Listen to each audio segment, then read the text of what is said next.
Ma sœur a humilié mon métier devant tous les invités, mais la pièce est devenue silencieuse dès qu'ils ont réalisé qui j'étais vraiment. Celle que tout le monde essayait de moquer et humilier. Le sourire de ma sœur a disparu, la foule a arrêté de rire et toute l'atmosphère a changé en quelques secondes. Ce jour-là, j'ai appris qu'il n'y a pas de bruit plus fort que le silence de ceux qui réalisent qu'ils ont commis une erreur irréparable. Voici comment mon succès secret a détruit leur arrogance. Avant de vous raconter comment j'ai inversé les rôles de la manière la plus satisfaisante possible, j'aimerais savoir qui m'écoute aujourd'hui. Dites-moi dans les commentaires depuis quelle ville ou quel pays vous regardez cette vidéo, et quelle heure est-il chez vous? J'adore lire vos réponses et voir à quel point notre communauté est internationale. Allez, écrivez-le maintenant, je vous attends. Tout a commencé par un coup de téléphone qui a brisé ma tranquillité. J'étais debout sur le pont du navire de recherche, l'Horizon, au large des côtes de Saint-Malo. Le vent fouettait mon visage, chargé de sel et d'embrun. Devant moi, une équipe d'ingénieurs s'activait autour des cuves de culture de microalgues. C'était mon monde. Un monde de précision, de science, et surtout, un monde qui valait des millions. Je venais de valider les derniers tests pour notre biocarburant de nouvelle génération. Je me sentais puissante, libre. Puis, mon téléphone a vibré. L'écran affichait « Maman ». J'ai hésité. Le contraste entre la majesté de l'océan et la petitesse de ce qui allait suivre me donnait déjà la nausée. J'ai décroché. Sidonie? C'est maman. Pas de « bonjour », pas de « comment vas-tu ». Juste cette voix perçante qui semblait toujours porter un jugement implicite. Bonjour, maman. Qu'est-ce qui se passe? Ai-je répondu, ma voix luttant contre le bruit des vagues. C'est pour le mariage de Lauriane, la semaine prochaine. Je voulais juste vérifier que tu as bien reçu les instructions pour le plan de table. Je n'avais rien reçu du tout, mais je savais ce qui allait venir. Non, je n'ai rien vu, ai-je menti. Elle a soupiré, un son théâtral qu'elle avait perfectionné au fil des décennies. Écoute, c'est compliqué. La famille de son fiancé, les de Villepin, tu sais qu'ils sont très à cheval sur l'étiquette. C'est la haute société de Saint-Malo. Alors, pour le plan de table, nous t'avons mise à la table 18. J'ai froncé les sourcils. Je connaissais la salle du château de la Duchesse Anne. La table 18 n'était pas une table d'invités. C'était la table de débordement, celle qu'on installe à la dernière minute près des cuisines. La table 18? Ai-je répété, essayant de garder mon calme. C'est la table au fond, maman. Celle près des portes battantes du service. Oh, ne sois pas dramatique, Sidonie. C'est une table, stratégique. Et puis, tu seras avec la tante Monique et tes anciens camarades de lycée qui n'ont pas encore trouvé de situation stable. Tu seras plus à l'aise qu'avec les barons et les industriels des tables d'honneur. Tu n'aurais rien à leur dire de toute façon. La phrase a claqué comme un coup de fouet. Tu n'aurais rien à leur dire. Et une dernière chose, a-t-elle ajouté, sa voix devenant soudainement dure. S'il te plaît, Sidonie, ne parle pas de ton travail. Mon travail? Oui, tes histoires de boue, d'algues, de je ne sais quoi. C'est sale, ça ne fait pas rêver. Lauriane épouse un homme dont la famille possède la moitié de l'immobilier de la côte. Ils ne veulent pas savoir que sa sœur passe ses journées à patauger dans l'eau trouble. Dis juste que tu travailles dans l'administration. Ou que tu es assistante. Quelque chose de neutre. Ne nous fais pas honte. J'ai regardé autour de moi. Je voyais mes employés, des doctorants brillants, manipuler des équipements qui coûtaient plus cher que la maison de mes parents. Je pensais à mon compte en banque, au brevet que je détenais, à l'article de Forbes qui allait sortir le mois prochain avec mon visage en couverture. D'accord, maman, ai-je dit doucement. Je ne vous ferai pas honte. Parfait. Et soigne ta tenue. Pas de tes tailleurs tristes. Fais un effort pour une fois. Elle a raccroché. J'ai baissé le téléphone, l'écran noir reflétant mon visage. La colère ne m'a pas envahi immédiatement. C'était plutôt une froideur, une certitude glaciale. Maman pensait que j'étais l'échec de la famille. Elle pensait que je devais être cachée, comme une tache sur une nappe blanche. Elle ne savait pas que les algues, dont elle parlait avec tant de dégoût, étaient en train de devenir l'or vert de l'Europe. Elle ne savait pas que le futur de l'empire de Villepin, cette famille qu'elle vénérait tant, allait bientôt dépendre entièrement de ma bonne volonté. Je suis restée là, face à la mer, et j'ai souri. Un sourire qui n'avait rien de joyeux. Tu veux que je sois invisible, maman? Tu veux que je me taise, ai-je murmuré pour moi-même. Très bien. Je vais me taire. Je vais vous laisser parler, vous laisser rire, vous laisser briller. Et quand vous serez au sommet de votre arrogance, je vous regarderai tomber. Pour comprendre pourquoi ce coup de téléphone m'a fait si mal, il faut remonter 16 ans en arrière. J'avais 18 ans, et je venais d'être acceptée à la Sorbonne, à Paris, pour étudier la biologie marine. C'était mon rêve. J'avais travaillé nuit et jour pour obtenir cette lettre d'admission. Je me souviens du dîner où je l'ai annoncé. Nous étions autour de la table de la cuisine. Lauriane avait 12 ans à l'époque. « Papa, maman, j'ai été prise. » ai-je crié, agitant la lettre. Mon père a levé les yeux de son journal, a ajusté ses lunettes et a dit. « C'est bien, Sidonie. Mais Paris, c'est cher. » Je sais, ai-je répondu précipitamment. J'ai calculé. Si vous m'aidez juste pour le loyer, environ 500 € par mois, je peux travailler le soir pour payer le reste. Ma mère a posé sa fourchette avec un bruit sec. 500 €? Tu te rends compte de ce que tu demandes? Nous n'avons pas cet argent à jeter par les fenêtres pour des études qui ne mèneront à rien. La biologie? Pour faire quoi? Professeur? La semaine suivante, Lauriane a annoncé qu'elle voulait participer à un camp d'été de mannequinat à Milan. Coût du stage, 10 000 € pour 2 semaines. Mes parents n'ont pas hésité une seconde. Ils ont puisé dans leurs économies, ils ont même vendu la vieille voiture de collection de papa. C'est un investissement pour son avenir, disait ma mère avec des étoiles dans les yeux. Lauriane est faite pour la lumière. Elle est si belle. J'ai dû refuser la Sorbonne cette année-là. J'ai travaillé comme plongeuse dans un restaurant pendant 1 an pour économiser chaque centime. J'ai pleuré toutes les nuits en frottant les assiettes sales, tandis que Lauriane postait des photos d'elle mangeant des glaces en Italie. Cette inégalité n'a jamais cessé. J'étais la laborieuse, l'invisible, celle qui devait se débrouiller. Lauriane était la princesse, celle pour qui on ouvrait toutes les portes. Retour au présent. J'ai quitté le navire et j'ai rejoint ma voiture. Non pas une petite citadine d'occasion comme mes parents le pensaient, mais une berline électrique sportive de luxe, garée discrètement derrière un hangar. J'ai glissé sur le siège en cuir, le silence de l'habitacle m'enveloppant comme un cocon protecteur. J'ai conduit jusqu'à mon appartement. Pas une chambre de bonne, mais un penthouse au dernier étage d'un immeuble moderne surplombant la baie de Saint-Malo. J'ai déverrouillé la porte avec mon empreinte digitale. L'intérieur était minimaliste, élégant, décoré d'œuvres d'art que j'avais achetées lors de ventes aux enchères à Londres et New York. Je me suis dirigée vers mon coffre-fort caché derrière un tableau. J'ai composé le code. La lourde porte en acier s'est ouverte. À l'intérieur, il n'y avait pas que des dossiers confidentiels. Il y avait une parure de bijoux en perles noires de Tahiti et diamants. Je me l'étais offerte le jour où j'avais signé mon premier contrat avec le gouvernement norvégien. J'ai pris le collier dans mes mains. Les perles étaient froides, lourdes, parfaites. Lauriane voulait être une princesse? Elle avait besoin de l'argent de ses parents et maintenant de celui de son mari pour le devenir. Moi, j'avais construit mon royaume pierre par pierre, brevet par brevet, échec après échec. Je me suis regardée dans le miroir du couloir. J'ai vu une femme de 34 ans, les traits tirés par le travail, mais les yeux brûlants d'une intelligence féroce. Il pensait que j'étais une assistante. Il pensait que je ne méritais que la table 18. J'ai remis le collier dans le coffre. Pas encore. Je ne le porterai pas encore. J'avais besoin de plus d'informations.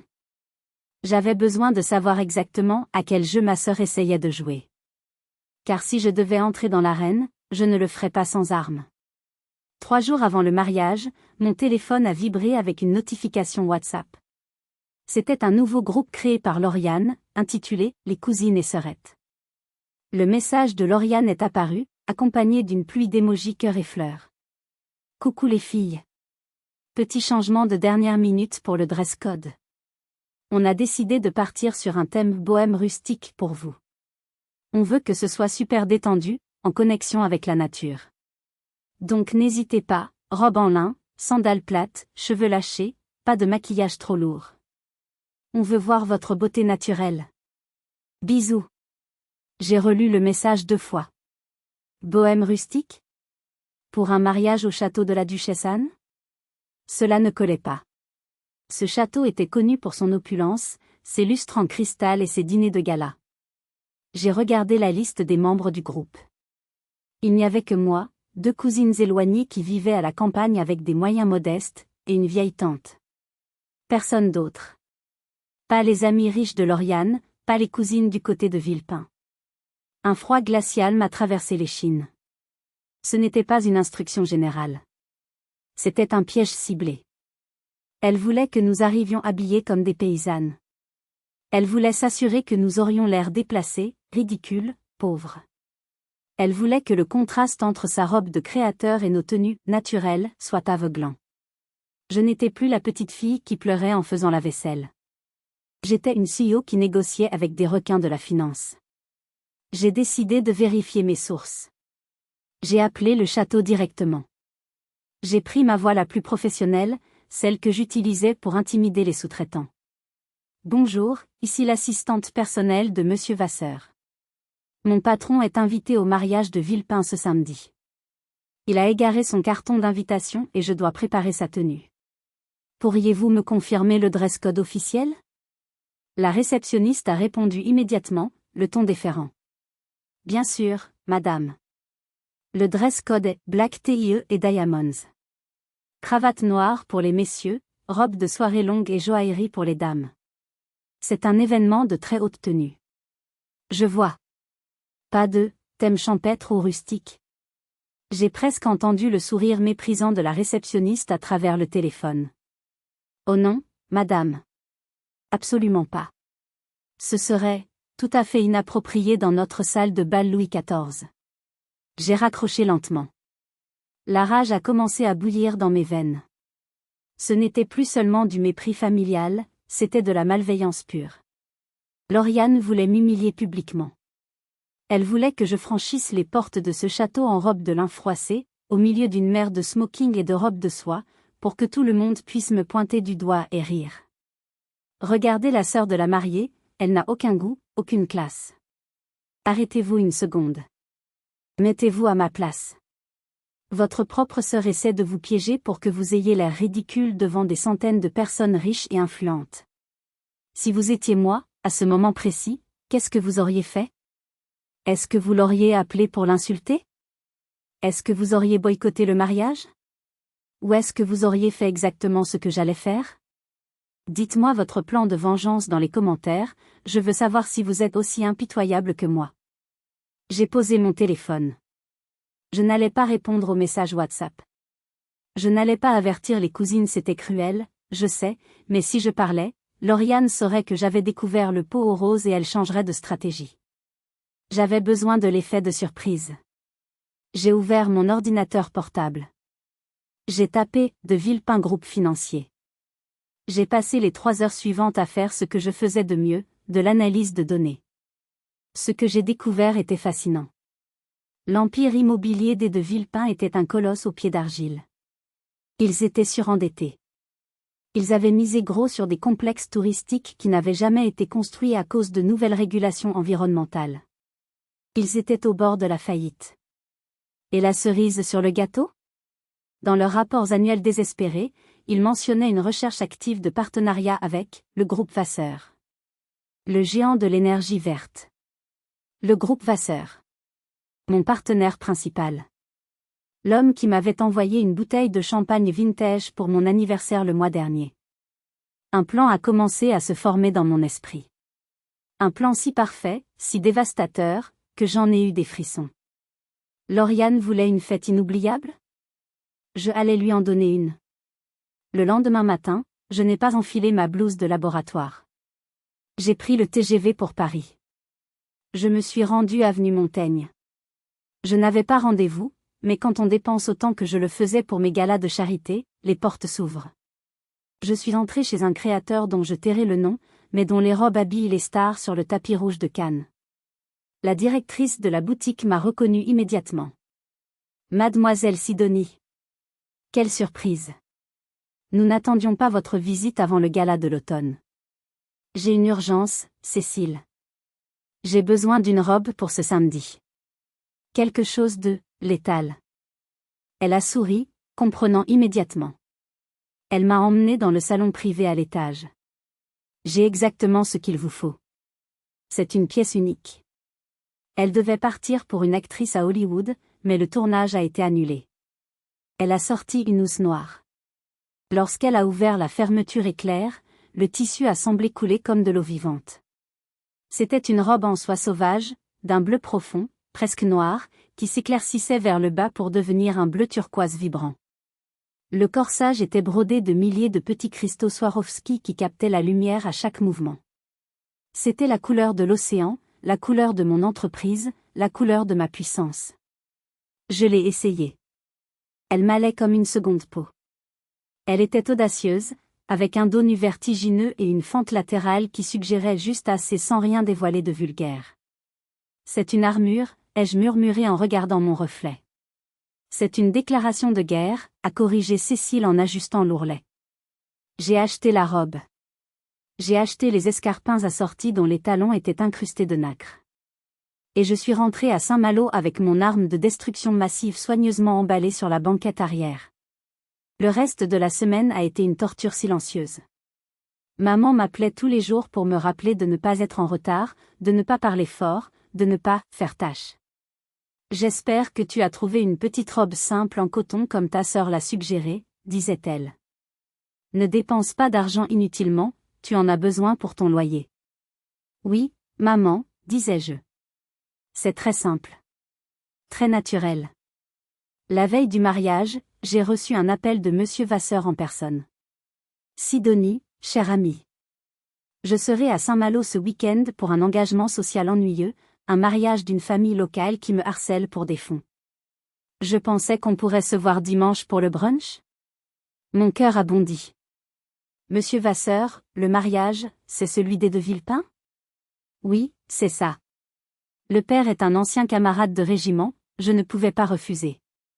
Pourquoi? C'est le mariage de ma sœur. Il y a eu un silence au bout du fil, puis un éclat de rire tonitruant. Incroyable. Le monde est minuscule. Alors nous nous verrons là-bas. Je demanderai à être assis à votre table. Ce sera bien plus amusant que d'écouter le vieux de Villepin pleurnicher sur ses dettes. Je ne crois pas que ce soit possible, monsieur Vasseur. Je suis assise à la table 18. Celle des indésirables. J'ai laissé la phrase planer. Vasseur était un homme intelligent. Il a compris l'implication instantanément. Vraiment? A-t-il dit, sa voix devenant soudainement plus grave, plus dangereuse. Ils mettent la femme la plus brillante de la bibliothèque européenne à la table des enfants? Intéressant. Très intéressant. Ne dites rien, Sidonie. Je vais vous faire une surprise. J'ai raccroché avec un sentiment de triomphe. Le piège était en place. Lauriane pensait avoir invité une sœur ratée et moche à son mariage.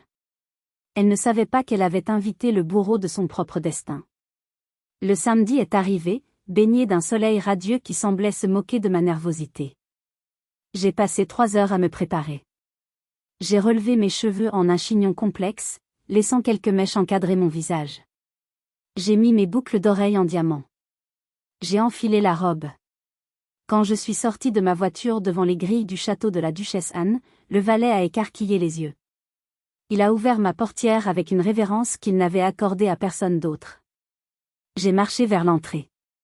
Le gravier crissait sous mes talons. Je sentais les regards se tourner vers moi. Les invités, tous habillés de manière exquise, aucun lin, aucune sandale en vue, évidemment, chuchotaient sur mon passage. C'est qui? Une actrice? Regarde cette robe. C'est du Givenchy? Elle est magnifique. Je suis arrivée en haut des marches. Ma mère m'attendait à l'entrée, vêtue d'une robe rose poudrée qui la serrait un peu trop. Elle souriait aux invités, jouant la parfaite mère de la mariée. Quand elle m'a vu, son sourire s'est figé. Puis, il s'est transformé en une grimace de terreur pure. Elle a scanné ma tenue, des talons nacrés aux diamants à mes oreilles. Elle est devenue pâle, puis rouge brique. Elle s'est précipitée vers moi, non pas pour m'embrasser, mais pour m'intercepter. Elle m'a saisi par le bras, ses ongles s'enfonçant douloureusement dans ma chair nue. « Qu'est-ce que tu as fait ?» a-t-elle sifflé entre ses dents, tout en gardant un faux sourire pour les autres invités. « On t'avait dit rustique. On t'avait dit simple. Tu as loué ça où? Tu as volé ça? Bonjour maman, tu es ravissante, ai-je répondu calmement, en dégageant mon bras de sa prise. Ne te moque pas de moi. Tu essaies de voler la vedette à ta sœur? C'est son jour. Tu n'es qu'une égoïste. Regarde-toi, tu ressembles à une courtisane de luxe. Le dress code est black TIE, maman. Je respecte l'étiquette. Je m'en fiche. Va t'asseoir. Tout de suite. Disparaît de ma vue. Elle m'a poussé physiquement vers le fond de la salle. C'était humiliant. J'étais une femme adulte, une chef d'entreprise respectée, et je me faisais bousculer par ma mère comme une enfant désobéissante. J'ai traversé la salle de bal. J'ai vu les tables magnifiquement décorées, avec des centres de table en orchidées blanches et de l'argenterie étincelante. J'ai vu les noms sur les cartons, ministres, banquiers, barons. J'ai continué à marcher. Au-delà des tables d'honneur. Au-delà des tables des amis. Jusqu'au fond, près des portes battantes qui menaient aux cuisines. L'odeur de sauce et de vaisselle sale flottait légèrement dans l'air. Table 18. Il n'y avait pas d'orchidées ici. Juste un petit bouquet de fleurs des champs un peu fanées. La nappe avait un petit accroc sur le côté. Je me suis assise. Autour de la table, l'ambiance était morose. Il y avait la tante Monique, qui dormait à moitié. Il y avait 2 cousins que je n'avais pas vus depuis 10 ans, mal à l'aise dans des costumes trop grands. Et il y avait Sophie, une ancienne camarade de classe qui travaillait maintenant comme caissière au supermarché local. Sophie m'a regardée avec de grands yeux. « Sidonie? C'est toi? Waouh! Tu es incroyable. Pourquoi tu es assise ici avec nous? » J'ai lissé le tissu de ma robe à 15 000 € sur la chaise en bois bancal. Parce que c'est là que ma famille pense que je dois être, Sophie. À ma place. Au loin, j'ai vu Lauriane faire son entrée. Elle était belle, certes. Mais quand ses yeux ont croisé les miens à travers la salle, j'ai vu l'éclair de haine. Elle avait vu ma robe. Elle avait vu que je n'étais pas la paysanne qu'elle espérait. Et j'ai su que la guerre ne faisait que commencer. Elle n'allait pas laisser passer ça. Elle allait frapper. Et elle allait frapper fort. Le dîner a commencé. Tandis que les tables principales se faisaient servir du homard et du champagne millésimé, la table 18 semblait être servie avec un léger décalage. Le vin était différent, une étiquette générique, pas le grand cru que je voyais circuler ailleurs. Je n'ai rien touché. Je suis restée droite, digne, observant la salle comme un faucon. Au milieu du repas, les mariés ont commencé leur tour des tables pour saluer les invités. C'est le moment traditionnel, poli, où l'on félicite le couple. Lauriane et Amaury, son mari, avançaient comme un couple royal. Amaury était un bel homme, mais il avait ce regard fuyant et arrogant de ceux qui n'ont jamais eu à travailler pour obtenir quoi que ce soit. Ils sont arrivés à notre table en dernier. Évidemment.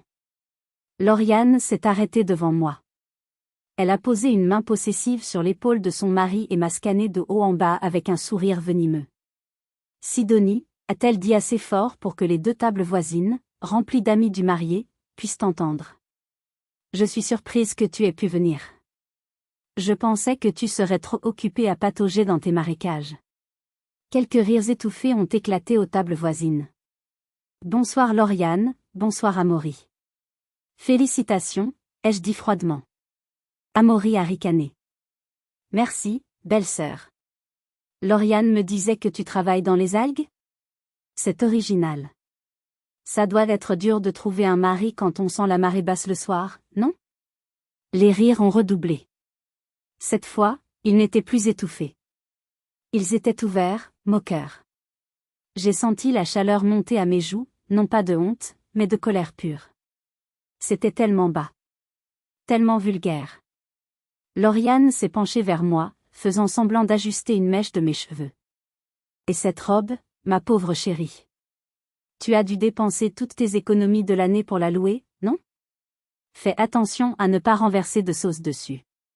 La caution doit être plus élevée que ton loyer.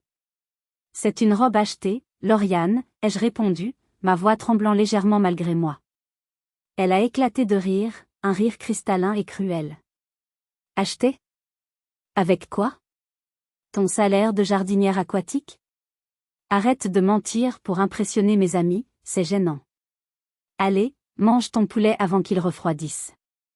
Elle s'est détournée dans un froissement de soie blanche, entraînant son mari et sa cour de sycophante avec elle. Je suis restée là, pétrifiée. Sophie, à côté de moi, a posé une main timide sur mon bras. Ne les écoute pas, Sidonie. Ils sont méchants. Ils ne sont pas méchants, Sophie, ai-je murmuré en fixant le dos de ma sœur. Ils sont ignorants. Et l'ignorance va leur coûter très cher. Je me sentais incroyablement seule. Entourée de centaines de personnes, mais isolée sur une île de mépris. Ma propre mère, à la table d'honneur, avait vu la scène. Elle ne s'était pas levée. Elle n'avait rien dit. Elle avait juste détourné le regard, comme si j'étais une nuisance qu'elle espérait voir disparaître. J'ai sorti mon téléphone sous la table. J'ai envoyé un seul message à Monsieur Vasseur, le spectacle a commencé. Je suis prête quand vous l'êtes. Il a répondu instantanément, je suis à 5 minutes. Gardez la tête haute. Mais avant que mon sauveur n'arrive, je devais endurer une dernière épreuve. La pire de toutes. Le moment où l'humiliation privée allait devenir publique. Le DJ a baissé la musique. L'animateur a pris le micro. Et maintenant, mesdames et messieurs, la mariée souhaite dire quelques mots. Lauriane est montée sur la petite scène. Elle avait un verre de champagne à la main, et ses joues étaient déjà un peu trop roses. Elle a pris le micro. Elle a cherché ma table du regard. Et j'ai su. J'ai su qu'elle n'allait pas parler d'amour. Elle allait parler de moi. Nous y voilà. Le moment que je redoutais. Vous avez entendu comment ils m'ont traité à la table. Maintenant, imaginez que c'est votre famille. Si votre sœur utilisait son mariage pour vous détruire devant tout le monde, est-ce que vous resteriez assis à encaisser? Ou est-ce que vous vous lèveriez pour faire un scandale? Dites-moi honnêtement ce que vous auriez fait à ma place dans les commentaires. Moi, j'étais sur le point de craquer. Lauriane a tapoté le micro. Larsen. Grimace. Rire de l'audience. Elle adorait ça, être le centre de l'attention. Merci à tous d'être là. C'est le plus beau jour de ma vie, a-t-elle commencé, sa voix pâteuse trahissant les 3 coupes de champagne qu'elle avait déjà bu. Elle a fait une pause dramatique, ses yeux se fixant directement sur le fond de la salle, vers ma table obscure près des cuisines. Vous savez, quand on grandit, on a des rêves. Moi, je rêvais de trouver le prince charmant. Et je l'ai trouvé. Applaudissements polis. Amaury a levé son verre, suffisant. Mais ma sœur, Sidonie. Levez la main Sidonie. Ah, on ne la voit pas, elle est tout au fond. Les projecteurs ont balayé la salle et se sont arrêtés sur moi, m'aveuglant. Je me suis figée, exposée comme un animal pris dans les phares d'une voiture. Ma sœur, elle, avait des rêves bizarres, a continué Lauriane. Elle voulait sauver le monde avec des plantes. Elle passait son temps dans la boue, avec ses bottes en caoutchouc. Maman disait toujours, Sidonie, tu ne trouveras jamais de mari si tu as de la terre sous les ongles. La salle a ri. Un rire gras, collectif. Et regardez-nous aujourd'hui. Moi je suis ici, dans ce château magnifique, avec l'homme de mes rêves. Et Sidonie, eh bien, Sidonie est toujours célibataire, et elle travaille toujours dans la vase. Mais regardez-la. Elle a fait un effort aujourd'hui. Elle a mis une robe de princesse. Elle a ricané dans le micro. C'est mignon, vraiment. On dirait Cendrillon qui essaie de s'incruster au bal avant minuit. Sidonie, ma chérie, profite bien de la soirée. Mais attention, à minuit, le carrosse redevient une citrouille et tu devras rendre la robe au magasin de location. L'humiliation était totale. Physique. Je sentais les regards de 300 personnes peser sur moi. Ils ne voyaient pas la CEO. Ils voyaient la pauvre sœur ratée, la vieille fille qui essaie de jouer aux riches. J'ai vu mon père rire. J'ai vu ma mère secouer la tête avec un sourire indulgent, comme si Lauriane racontait une anecdote mignonne et non une insulte publique. C'était trop. Quelque chose s'est brisé en moi. Pas mon cœur, celui-là était brisé depuis longtemps. C'était ma patience qui venait de se rompre. Je me suis levée. Le bruit de ma chaise raclant le sol a semblé résonner dans le bref silence qui suivait les rires. Je n'allais pas pleurer. Je n'allais pas crier. J'allais partir. J'allais sortir de cette salle, monter dans ma voiture, et dès lundi matin, j'allais appeler mes avocats pour racheter la dette des de Villepin et les écraser sans pitié. J'ai pris mon sac à main. J'ai relevé le menton. J'ai commencé à marcher vers la sortie, fendant la foule. Les rires se sont tus un peu, remplacés par des chuchotements. Elle part, quelle susceptible. Lauriane, au micro, a ajouté. Oh non. Elle s'enfuit. Reviens Sidonie, c'était une blague. Tu n'as aucun sens de l'humour. J'étais à 10 mètres de la grande double porte en chêne de l'entrée. Je tendais la main vers la poignée. Je voulais juste de l'air. Mais avant que je ne puisse toucher le bois, les portes se sont ouvertes violemment de l'extérieur. Le vent de la nuit s'est engouffré dans la salle, faisant vaciller les flammes des bougies. Et là, encadré par l'obscurité de la nuit, se tenait un homme. Un homme en smoking impeccable, avec une aura de puissance qui a instantanément éteint l'ambiance festive de la salle. Derrière lui, 2 assistants avec des tablettes. C'était Monsieur Vasseur. Il ne regardait pas la mariée. Il ne regardait pas le marié. Il regardait droit devant lui, et ses yeux se sont posés sur moi, figés à quelques mètres de lui. Tiens, a-t-il dit d'une voix de baryton qui a porté jusqu'au fond de la salle sans microphone. Mademoiselle Sidonie. Vous partiez? J'espère que je n'arrive pas trop tard. Nous avons un contrat à 50 millions d'euros à finaliser, n'est-ce pas?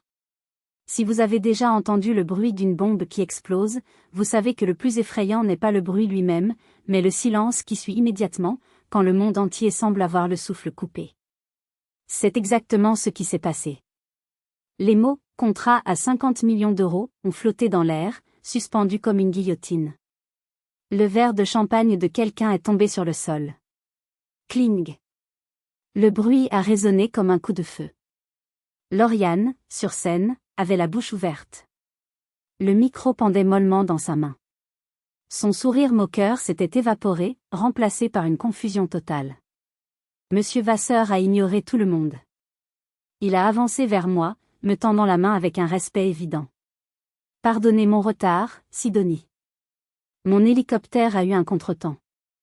Mais je ne pouvais pas manquer l'occasion de célébrer notre partenariat. Océan Bio est l'avenir de mon groupe. J'ai pris sa main. Elle était chaude et ferme.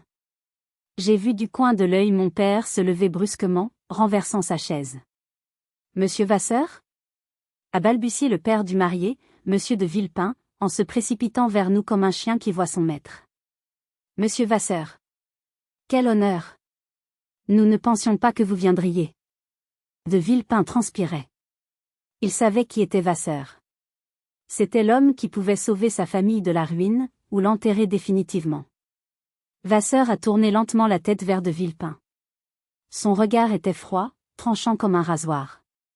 Ah, de Villepin. Oui. J'ai reçu vos nombreuses lettres.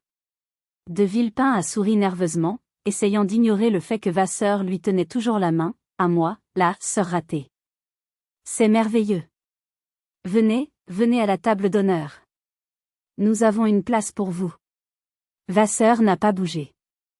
Il a gardé son attention focalisée sur moi. Je ne suis pas venu pour votre mariage, de Villepin. Je suis venu pour voir mon associé principal. On m'a dit qu'elle était ici. Mais... Il a regardé autour de lui, scannant la salle, puis son regard s'est arrêté sur la table 18 au fond, près des toilettes, où mon sac était resté posé. Je suis confus. Pourquoi la femme qui détient les brevets les plus convoités d'Europe est-elle assise près des latrines? Le silence est devenu encore plus lourd, si c'était possible. On aurait pu entendre une mouche voler à l'autre bout du château. Vasseur a haussé un sourcil, sa voix montant d'un cran, pleine d'une autorité glaciale. Et j'ai cru entendre, en entrant, des rires. Quelqu'un parlait de bottes en caoutchouc? Il a lâché ma main et a fait un pas vers la scène où Lauriane tremblait visiblement. Jeune fille, a-t-il dit en s'adressant à ma sœur. Vous parliez de votre sœur? De Sidonie? La fondatrice d'Océan Bio? Lauriane a bégayé. C'était juste, une blague, elle travaille avec des algues. Des algues? A coupé Vasseur, sa voix claquant comme un fouet. Elle travaille sur le biocarburant qui va alimenter les avions de demain. Elle a créé une entreprise qui vaut plus que tout ce château et tout ce qu'il contient. Et vous osez la moquer? Il a regardé la salle, son mépris palpable. Je pensais trouver ici l'élite. Je ne vois que des ignorants arrogants qui ne savent pas reconnaître un génie quand ils l'ont dans leur propre famille. J'ai regardé ma mère. Elle était blanche comme un linge. Elle me regardait comme si j'étais une extraterrestre qui venait de sortir de sa peau humaine. Sidonie, a-t-elle murmuré, ses lèvres bougeant sans émettre de son. Vasseur s'est tourné vers moi de nouveau, son visage s'adoucissant. Sidonie, je refuse de discuter affaires dans cet environnement toxique. Si vous voulez bien m'accompagner, mon chauffeur nous attend. Nous irons dîner dans un endroit qui a un peu plus de classe. C'était le moment. Le moment de vérité. Je pouvais partir. Je pouvais les laisser là, dans leur honte. Mais Monsieur de Villepin, paniqué à l'idée de voir sa seule chance de salut financier s'évaporer, a attrapé mon bras. Attendez. Sidonie. Vous connaissez Monsieur Vasseur? J'ai regardé sa main sur mon bras. Puis j'ai levé les yeux vers lui. Lâchez-moi, ai-je dit doucement. Il a retiré sa main comme s'il s'était brûlé. Sidonie, ma chère, a-t-il commencé, la sueur coulant sur ses tempes. Il y a un malentendu. Nous ne savions pas. Ta sœur a fait une blague maladroite. Viens t'asseoir avec nous. À la table d'honneur. S'il te plaît. J'ai regardé autour de moi. Les visages qui, il y a 2 minutes, étaient tordus par le rire moqueur, étaient maintenant figés dans un masque de respect craintif et d'admiration calculée. Le pouvoir avait changé de main. Et bon sang, que c'était bon. L'atmosphère dans la salle avait basculé du tout au tout. C'était presque comique de voir à quel point l'argent et le pouvoir pouvaient transformer les gens instantanément. Amaury, le marié, est descendu de l'estrade. Il a laissé sa nouvelle femme seule derrière le micro. Il s'est approché de moi, son arrogance remplacée par une servilité écœurante. Sidonie, écoute. On a déconné. Vraiment. On ne savait pas que c'était du sérieux, ton truc. On pensait que tu bricolais dans ton coin. Je bricole, un chiffre d'affaires annuel de 120 millions d'euros, Amaury, ai-je répondu, ma voix claire et posée. Un murmure a parcouru la salle. 120 millions? C'est pas possible. Et elle était assise à la table 18? Lauriane est enfin descendue de scène. Elle a couru vers nous, ses talons claquant sur le parquet. Elle avait l'air terrifiée. Elle savait que son mariage parfait venait de se transformer en un procès public de sa propre méchanceté. Chérie, a-t-elle crié en attrapant mes mains. Ses paumes étaient moites. Dis à Monsieur Vasseur que c'était de l'humour entre sœurs. On s'adore, pas vrai? On se taquine tout le temps. J'ai regardé ses mains sur les miennes. J'ai pensé aux 500 € qu'on m'avait refusés.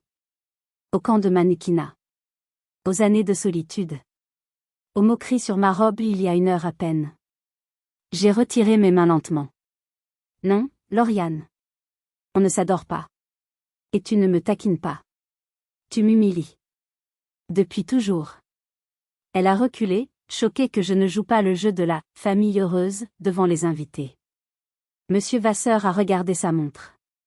Sidonie, mon offre tient toujours. Partons. Je n'ai aucune envie de rester avec ces gens. Attendez. A crié Monsieur de Villepin. Monsieur Vasseur, je vous en supplie. Nous avons besoin de parler. Mon groupe immobilier, nous avons des synergies possibles. Vasseur a eu un petit rire sec.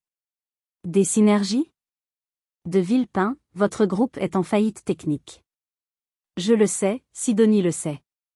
La seule raison pour laquelle je suis venue, c'est parce que Sidonie m'a dit qu'il y avait peut-être du potentiel dans vos terrains côtiers pour nos algues. C'est elle qui décide. C'est elle qui a le carnet de chèques. Pas moi. Tous les regards se sont tournés vers moi. Le père du marié, l'homme le plus puissant de la région, me regardait comme si j'étais le Messie. Sidonie, a-t-il imploré. Tu es de la famille maintenant. Tu ne laisserais pas la famille de ta sœur couler, n'est-ce pas? C'était incroyable. Il y a 10 minutes, j'étais la tache sur la nappe. Maintenant, j'étais le pilier de la famille. J'ai croisé le regard de Lauriane. Elle pleurait. De vraies larmes, cette fois. Pas parce qu'elle regrettait ses paroles, mais parce qu'elle réalisait que son avenir doré dépendait de la sœur qu'elle venait de traiter de cendrillon raté. De la famille? Ai-je répété. C'est drôle. Il me semble avoir entendu qu'à minuit, je redevenais une citrouille. Ne dis pas ça. A pleurnichait ma mère, qui avait réussi à se frayer un chemin à travers la foule. Elle m'a attrapée par les épaules. Ma chérie, ma fierté. J'ai toujours su que tu étais spéciale. Je l'ai toujours dit à ton père. Tu as dit que je faisais honte à la famille, maman. Tu as dit de ne pas parler de mon travail. Tu m'as mise près des toilettes. C'était pour te protéger. Pour que tu n'aies pas la pression. Le mensonge était si gros, si obscène, que j'ai failli rire. Monsieur Vasseur, ai-je dit en me tournant vers lui. Je crois que nous avons fini ici. Mais je n'avais pas fini. Il restait une dernière chose à faire. Une dernière condition à poser. Ma mère ne voulait pas me lâcher. Elle s'accrochait à mon bras comme une noyée à une bouée. Sidonie, reste. On va te changer de place. On va te mettre à la table d'honneur, à côté du marié. On va faire apporter le meilleur champagne. J'ai regardé ma mère. J'ai vu la peur dans ses yeux. Pas la peur de me perdre, mais la peur de perdre ce que je représentais, le prestige, l'argent, la réussite. J'ai repensé à toutes les fois où j'avais espéré qu'elle me regarde avec fierté. J'avais travaillé dur pour ça. J'avais monté cette entreprise pour qu'un jour, peut-être, ils disent « bravo ». Et maintenant qu'ils le disaient, je ne ressentais rien. Absolument rien. Juste un vide immense et froid. « Lâche-moi, maman », ai-je dit. Ma voix n'était pas forte, mais elle était si tranchante qu'elle a obéi immédiatement. « Tu ne peux pas nous faire ça », a gémi mon père. « C'est le mariage de ta sœur. »« Non, papa. C'est le spectacle de ma sœur. » Et j'ai décidé de ne plus être un accessoire. Je me suis tournée vers Lauriane. Elle était effondrée dans les bras d'Amaury, son mascara coulant sur ses joues. « Lauriane », ai-je dit. Tu as passé ta vie à essayer de me faire sentir petite pour te sentir grande. Tu as eu tout ce que tu voulais. Les robes, les voyages, l'attention. Mais tu as oublié une chose. Elle a levé les yeux, reniflant. Quoi? Tu as oublié que la beauté fane. Que l'argent de papa s'épuise. Mais le travail? L'intelligence? Ça reste. Et aujourd'hui, ta robe est peut-être blanche, mais ton âme est très laide. Quelqu'un dans la foule a octé de surprise.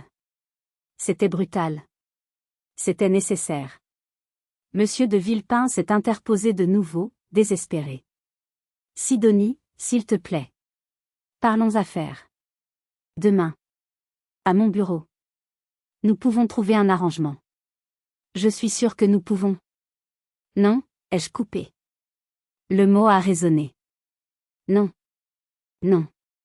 Je ne ferai pas affaire avec vous. De Villepin est devenu gris. Mais. Monsieur Vasseur a dit. Monsieur Vasseur investit dans MON Entreprise, ai-je expliqué lentement, comme on parle à un enfant. Et c'est moi qui choisis mes partenaires locaux. Et j'ai une règle d'or, monsieur de Villepin. Une règle que j'ai apprise à la dure. J'ai balayé la salle du regard, fixant ma famille, puis la belle famille. Je ne travaille jamais avec des gens qui ne me respectent pas. J'ai vu l'espoir s'éteindre dans les yeux de Villepin. Il savait ce que cela signifiait.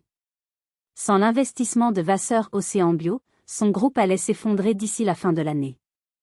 Les banques allaient saisir le château, les maisons, tout. Lauriane allait passer de princesse à femme d'un homme ruiné en quelques mois. C'était cruel? Peut-être. Mais ils avaient essayé de me détruire publiquement. Je ne faisais que rendre la monnaie de la pièce. Ma mère a commencé à pleurer bruyamment. Tu es ingrate? Après tout ce qu'on a fait pour toi. Vous n'avez rien fait pour moi, maman. Et c'est exactement pour ça que je suis devenue qui je suis. Parce que je n'ai compté que sur moi-même. Alors merci. Merci de m'avoir ignoré. Merci de m'avoir méprisé. C'était le meilleur carburant que vous pouviez me donner. J'ai lissé ma robe bleue. J'ai pris une grande inspiration. L'air n'avait jamais semblé aussi léger. Monsieur Vasseur? On y va? Après vous, mademoiselle la PDG, a-t-il répondu avec un sourire en coin. Nous avons traversé la salle. Cette fois, c'était différent de mon entrée. Personne ne chuchotait. Personne ne riait. Les invités s'écartaient sur notre passage comme la mer Rouge s'ouvrant devant Moïse. Je voyais dans leurs yeux un mélange de crainte et de respect. Sophie, mon amie de la table 18, s'est levée quand je suis passée. Elle m'a fait un petit clin d'œil discret et a levé son pouce. J'ai souri. Je savais que je l'appellerais demain pour lui offrir un poste aux ressources humaines. Elle méritait mieux que ce panier de crabes. Nous sommes arrivés à la sortie. La fraîcheur de la nuit nous a accueillis. Le valet a amené non pas la voiture de Vasseur, mais la mienne. Il avait dû donner des instructions. Belle voiture, a commenté Vasseur en voyant ma sportive électrique. Elle est rapide. Et silencieuse. Comme moi, ai-je répondu. Vous avez été impitoyable là-dedans, Sidonie. J'ai rarement vu quelqu'un exécuter une famille entière avec autant de calme. Il n'y avait pas de jugement dans sa voix, juste une observation factuelle. Ils l'ont cherché, ai-je dit en ouvrant la portière. De Villepin est fini, vous savez? Sans notre soutien, les créanciers vont lui tomber dessus dès lundi matin. Votre sœur, elle ne vivra pas la vie de château qu'elle espérait. Je me suis arrêté un instant, la main sur le volant. J'ai regardé le château illuminé derrière moi. J'entendais encore la musique reprendre timidement à l'intérieur, une tentative pathétique de relancer la fête.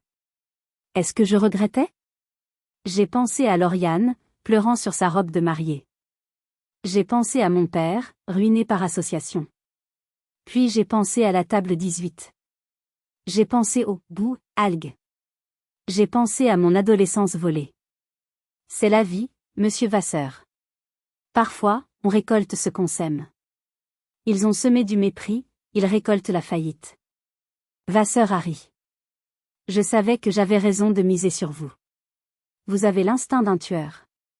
On se voit lundi au bureau pour signer? Lundi, 9 heures. Il est monté dans sa limousine. J'ai glissé dans ma voiture. Alors que je démarrais, mon téléphone a vibré. C'était un message de Lauriane. Je suis désolé. Je t'aime. S'il te plaît, réponds. J'ai regardé l'écran. J'ai appuyé sur bloquer. Puis j'ai bloqué maman. Puis papa. Ce n'était pas de la mesquinerie. C'était de l'hygiène mentale. J'avais passé 34 ans à essayer de gagner leur amour. J'avais réalisé ce soir que leur amour était conditionnel, toxique et faux. Je n'en voulais plus. J'ai passé la première vitesse. Les pneus ont crissé légèrement sur le gravier. Je laissais derrière moi le château, la famille, le passé. Devant moi, il y avait la route, l'océan, et un avenir que j'avais construit de mes propres mains. Le trajet de retour vers Montpentouse a été le plus beau de ma vie. J'ai ouvert les fenêtres. J'ai laissé le vent de la nuit défaire mon chignon parfait. J'ai mis la musique à fond, pas du classique, mais du rock, fort et vibrant. J'ai crié. Un cri de libération qui venait du fond de mes tripes. J'étais libre. Libre du regard de ma mère. Libre de la jalousie de ma sœur. Libre du besoin pathétique de leur prouver quelque chose. Je l'avais prouvé. Et puis je les avais laissés. Le lendemain, les nouvelles ont circulé vite à Saint-Malo. Le mariage avait fini en désastre. Le marié s'était saoulé et s'était disputé avec Lauriane devant tout le monde. Monsieur de Villepin avait fait un malaise vagal. Lundi matin, j'ai signé le partenariat avec Vasseur. Océan Bio est devenu officiellement une licorne technologique. 6 mois plus tard, j'ai lu dans le journal local que le groupe de Villepin avait été placé en liquidation judiciaire. Le château familial a été vendu. Lauriane et Amaury ont dû emménager dans un petit appartement en location. Lauriane a dû prendre un travail de vendeuse dans une boutique de vêtements. Je ne suis pas allée les voir. Je n'ai pas envoyé d'argent. Certains diront que c'est dur. Que la famille, c'est sacré. Mais je vais vous dire une chose, le sacré, c'est votre respect de vous-même. Le sacré, c'est votre dignité. Si votre famille vous traite comme un paillasson, vous n'avez pas à rester couché par terre pour qu'il s'essuie les pieds. J'ai construit ma propre famille. Mes amis, mes collègues, les gens qui me respectent pour qui je suis, pas pour ce que je peux leur donner. Aujourd'hui, quand je regarde l'océan depuis la terrasse de mon bureau, je ne vois plus de boue. Je vois de l'or. Et je sais que je ne retournerai jamais à la table 18. Et vous ? Avez-vous déjà dû couper les ponts avec des membres toxiques de votre famille pour sauver votre propre santé mentale ? C'est une décision terrible à prendre, mais parfois, c'est la seule façon de survivre. Racontez-moi votre histoire dans les commentaires. J'essaie de lire tout le monde. Si cette histoire de vengeance vous a plu, n'oubliez pas de mettre un « j'aime » et de vous abonner à la chaîne pour ne pas rater la prochaine histoire. Partagez cette vidéo avec quelqu'un qui a besoin de courage pour s'affirmer. Merci d'avoir écouté, et souvenez-vous, votre valeur ne dépend pas de l'opinion des autres. À bientôt.